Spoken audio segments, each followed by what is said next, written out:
Welcome back to the channel, guys. Today we got another surprise for you. This one's a little bit bigger than the Model A, not quite as old, but we've actually had this one for a couple of years now. We picked it up some years ago because we like the way they look. Some people may not agree, they may like the older ones, but I really think that these years are pretty cool. So without further ado, this here, I guess I'll get in a better spot. This here is a 1960 F100, and this is the new project. I guess you could call it new. We've already got some stuff done to it. Does not currently run. We'll get around to that in a second. I guess we'll start from the back first. So, of course, we're gonna lower this truck. Let me show you the rims we got for it. These are the rims we are putting on it. They're off of a 2013 Mustang. Hell, I really don't even know, but they're off of a Mustang. Those are the rims we're putting on it. And obviously we're planning on lowering this thing. So first things first, we got to get this axle flipped. We got to get this moved to the top side of the leaf spring. Unfortunately, the way these Fords were built, the frame rail is extremely close to where the rear end would mount. I mean, I really think if you put the rear end up here, it would just hit the frame immediately. So we already got some C notches made. We had to make these ones. Of course, they don't sell. Of course, they don't actually sell, you know, C notch kits for these trucks. And if you really look at it, a C notch in the frame just would not be enough. So we decided to go ahead and just do a big C notch. This thing, it's just a hot rod, so, you know, we just chopped the bed with the torch. We didn't really mind about keeping it pretty or anything like that. And we went ahead and got these C notches built. We notched the frame out, put the C notches in there. The idea next is to of course, weld all this stuff in there. And once we get this frame boxed in a little bit over here, we can go ahead and cut this center part of the frame out. And in doing that, by building everything before we cut the frame, it should ideally keep everything square, as far as, you know, however square the truck is now. So it should keep everything square. That's why it's done like that, in case you're wondering. So the plan, hopefully today, I'm planning on doing this. We can get these gaps filled up because the frame got cut just a little bit too much to get the C notches in there, but it's okay. I mean, we'll add some metal there, fill it up. And then same thing over here. We'll get some cardboard is what we'll do, and we'll start making templates for all this stuff. We'll make some nice templates to where I'm nice and happy with it. And then plan is to cut them out of 1/4 inch thick steel, and we will get them welded in here and we can get the frame cut. So that's the plan for today. But as far as the truck goes, it's got a bunch of stuff in here, unfortunately. We did get a new wiring harness for it. I think it's a 21 circuit. I'm not sure though. So we got to get the harness put in there. It's somewhat there. There's like a couple things connected. And I know some people might hate on this. It is a Chevy engine in a Ford. We had a Ford engine in here. We had I believe it was a 351 Windsor, and it was seemed like a good engine. Put it in here, make all the motor mounts, everything like that. Because this truck does currently have a Mustang 2 on it. We did away with the straight axle, went ahead and did the Mustang 2 on it. We just kind of pieced it together little by little. But we finally got the whole kit there, and let's see, what was I going on about? Oh, the engine. Well, we had the engine set in there, built the motor mounts, had the transmission, everything ready to go. We start the Ford engine, and it sounds awful. So we go ahead and pull the valve covers off just to see, you know, if we could see anything major. And it has Chevy rocker arms on it. Like, I mean, just the odds of that is, I don't know, 1 in a million. And we looked for rocker arms. You can't find them. They're like impossible to find. So This engine came about. This is like literally a brand new, I think it's actually rebuilt. It might be brand new too. I'm not really even sure. But we came across this engine. It's got Vortec heads. It does have dish pistons, unfortunately, but it's a good engine. I mean, I've looked in there. The pistons are nice and clean. It's obviously been ran before. I was told that this was a rebuilt engine, and the gentleman who rebuilt them would not let an engine leave unless it had been ran. And it looks like it's been ran. It literally looks like a brand new engine that you started for about 20 minutes. That's what the spark plugs look like anyways. I don't know if they're loose. No, they're all tight right now. But we were gonna put headers on this thing, but I mean, with the Mustang 2, everything, the steering is kind of a situation right now. Also, we got the steering connected, and well, obviously you can see the issue there. The exhaust is dumping straight there. It's gonna be a rough one to get around that. Either gonna have to go snake it down through here, or we'll have to move this brake line, which probably needs to be moved anyways. Looks like it might come back here. I'm not sure how that brake line goes, but which is unfortunate because I'm the one that built it. But anyways, I think we might be able to snake it right past the steering. It's gonna be a bit of a task, but it won't be impossible. But I mean, who needs exhaust, right? So that's basically the truck there. Like I said, it's a 1960 F100. We do have the front end for it. I'm guessing that the thumbnail of the truck will be whenever we actually had first got it, which was actually at least 2 years ago now, I believe. And you know, we haven't really worked on it very heavily, just little by little. Like I said, we had the setbacks with the Ford engines, and when we got this thing, it actually had a small block Chevy in it, and my dad was like, no, I want it a Ford. So we fought with it, put a Ford in it, got it running, and like I said, it was trash. So we got this engine, it came about, and I really think it's gonna work out good for us. So as far as starting, I mean, it's pretty much ready to start. We got the distributor in there. Really all you need is a power and then, you know, a fuel pump. Unfortunately, this is a newer block. I don't know, maybe you guys could comment. I always have problems with the electric fuel pump, but this is a newer block that doesn't have the provision for the fuel pump rod. So we're gonna have to run an electric fuel pump on this, which is unfortunate because, like I said, I don't know if you guys are having problems with this, but maybe you can leave a comment or something. Any kind of fuel pump, electric fuel pump that we try, like a low pressure electric fuel pump, they all fry. And you know, no matter what you do to them, you can put them below the tank, right next to the tank. I don't care. You could do whatever you want with it. They all fry, which is unfortunate because it just seems to make the whole vehicle unreliable. One stupid fuel pump. So I mean, it is what it is. We're gonna have to run an electric fuel pump, but maybe you guys could comment. Maybe you guys have found something that works for you. But as far as like the Holly, the Edelbrock, I mean, Mr. Gasket, all of those fuel pumps I've tried, never had any luck with them. So let me know down in the comments, guys, if you know anything about electric fuel pumps. And so like I said, first things first on this, we are gonna start cutting some cardboard templates, and we will get this thing boxed up.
Okay guys, got a ton of work done.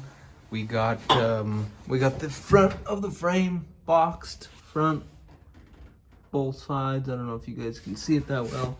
Boxed front and back. Got the back boxed. Then I got these gussets made, put them on both sides. And next, well, let's see. Yeah, next we are going to, next we're gonna pull the wheels off, get this thing on some jack stands, and we're gonna attempt to just go ahead and remove this section of frame right here. And then, you know, we can, once we get that sliced along the square tubing, we can get that welded in. And hopefully by tonight, we'll be able to get this rear end on top of the leaf springs, and we'll be able to set it back down and see what it looks like. I don't know if I have the I don't know, the plates that go for the U-bolts. I'm not sure if I have those. I'll have to check into that. But I'm sure I could scrounge some up somewhere. But like I said, we're just gonna get right into it and start cutting these frame rails out. All right, it's the next day. The wind is absolutely crazy right now. And I got the frame cut up. Well, I got the whole rear end out. I got it set up over here on this side. I got to get the perches cut off, and then I have some new ones to weld on the bottom. And then I got to take the leaf spring. I got to take this bolt out of the leaf spring, so get some C-clamps, clamp these together, take this bolt out, and then take this plate off so the rear end could sit flat on the leaf springs. And then I got this section of frame cut out. Got a cut right there. My plan is just to go ahead and weld this whole thing in here. As far as this cross member goes, we'll just weld that in there. And then I got this side ready to weld over here. And then I cut the frame a little long so I can make it fit here. Got to weld this up, and this side will be ready to go. Once I get this fully welded, then we'll go ahead and cut this just to make sure there's really no chance of anything breaking or anything like that. Also have a plan to get a gusset and gusset it from here to here. You know, we'll just make a flat plate to go in there. Same with this side, and we'll just go from there. All right guys, I got the frame cut on both sides, got it solid welded all the way around, and I am actually very happy with the way it came out. It doesn't look like it's rigged or anything like that. I was hoping that it wouldn't. I got some pipe over here. So I got some of this pipe. I think it's like 1 inch. Pretty thick stuff actually. And I think what we're gonna do is run some braces from, we'll make an X brace right here, from here to that corner, and then that corner to this corner, just to make sure everything stays strong. But so we'll go ahead and do that. Like I said, I also want to make some gussets for these corners, these inside corners, and then also we got to get the rear end. Gotta get these perches cut off, and then I have some new perches. There's one right here actually. These are the slotted ones. I have some little parts that go in here. You can actually move the rear end back and forth about a 1/2 inch, I would say. These are pretty nice. So these will get welded on the rear end, and then we'll go from there, guys. So we still got quite the long list to do before we can get this thing set back down on the ground, but I definitely do think it is possible. It is so windy outside. I'm not doing anything out there, so we will hang out here in the shop and get some more work done. And man, the weather outside is insane. And I got this warning on my phone because I've been in here for a while. It's like dust storm, blah, blah, blah. So I come out to look, and look at that. Oh my gosh, it's all dust. You can't really even see that far. Wow. But yeah, it's been extremely windy. Huge storm blowing in from Arizona, I think. But, I got some pieces cut out here. You can kind of see I want to arch them like that, so just in case the suspension comes up, it still has clearance. But these will get welded in there, you know, in the middle, but they'll get welded just like that. And that'll help brace these up. So we're just gonna go ahead and finish grinding these out, get them welded in there, and then we'll go ahead and start working on the rear end.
All right, guys, it took a good minute, but I got the rear end cleaned up. I figured why not.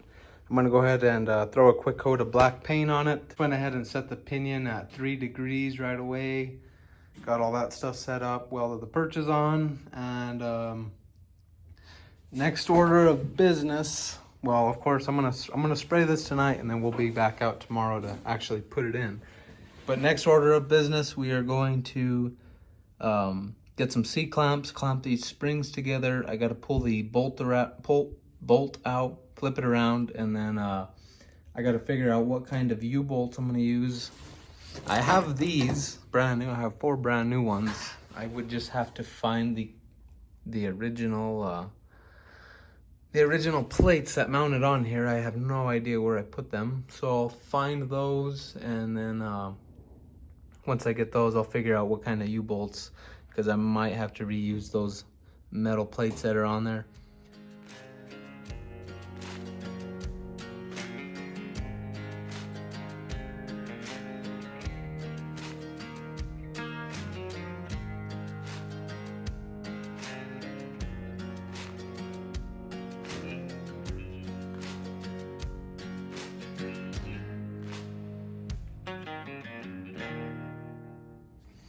All right, guys, I think with that being done, that is finally it for this C-notch.